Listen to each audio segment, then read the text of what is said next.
the mechanism in the 125th Street rezoning, I'm sure you've heard about that. Right. The housing mechanism in there is totally illegal.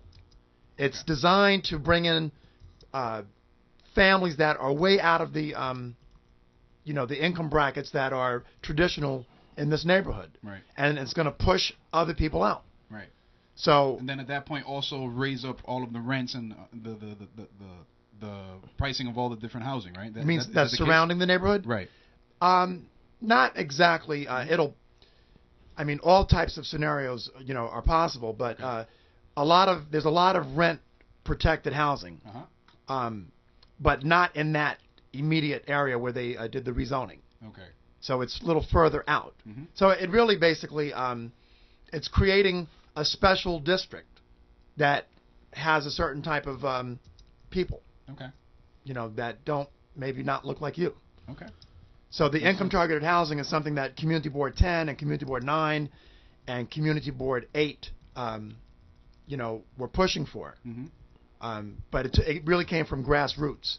And grassroots, we were like demanding that this is the type of housing we expect the community boards to push for us. And then eventually they came around and they did. Okay. Yeah. That's great. That's great. So is there anything right now that you would want to say to your people right now, at least for voting or whatever, as to, I guess, to try to get them to come and actually register or at least to put their names on your ballot or whatever? Yes, right now we have people petitioning in this area, the 135th to 145th Broadway area. Okay. And from Riverside up to the west side of 7th Avenue. Mm-hmm. So we're going to be all in that area. This is a very populated, voter. It's a populated area with registered voters. Okay.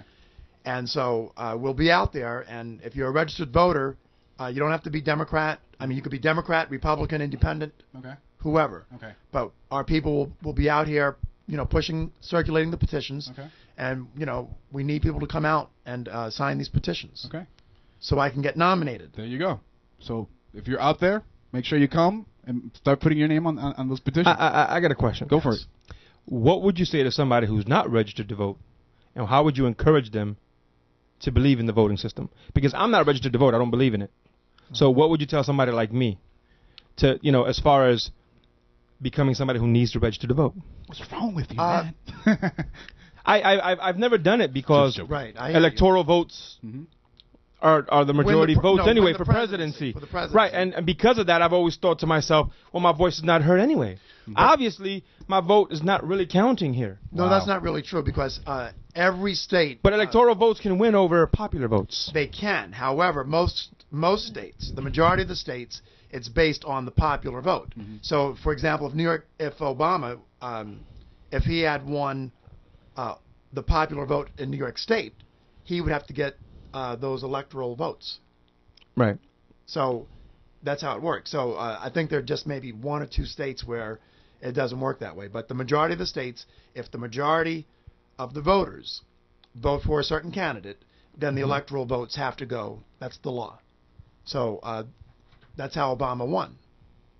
Mm-hmm. He won, overwhelmingly the popular vote. So there wasn't any room for any other type of win. With the Gore situation and the Bush situation, it was so close. Even though Gore was winning, it was close enough where Florida didn't have that rule. Florida is one of the states that didn't have that. So that's why... Which was very convenient for the Bush family. Yes. There you go. And that's how Bush got in. Mm-hmm. Thank God he's But out. they also, they didn't count, they were trying to do challenges in Florida too. Right. So that never manifested. Okay. Right. So there was like some other stuff. Well, there were challenges, but I believe that ended. The ruling was we're going to stop. Right. They didn't continue challenging. Right. And which was, of course, not a benefit to Gore. No, exactly. Okay. So I have a question on a more comedic side. Are you going to go watch the movie District 9? Yeah. This is District 7, right? I know, but... Yeah, Inez Dickens is District 9, right? And you see the poster that has the city turned upside down. So I wouldn't be surprised if someone used that poster in some kind of creative way. There you go. District 9. All right, so what is it you want the people out there to know about you personally right now? Well, Julius is a very, I love my people, okay? I'm very community-oriented. And anyone who knows me, they know that I'm a people person. So you might hear different things about me. You know, I have a legendary status, and I have vilified as well. But once you get to know me, you really know that I'm sincere, and I care about my people. And so if you get me in office, I'm going to really push for my community. I'm going to push for jobs.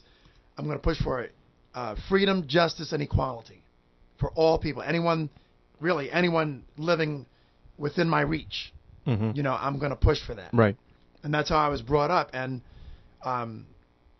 so you're going to get a good deal. You can't buy me.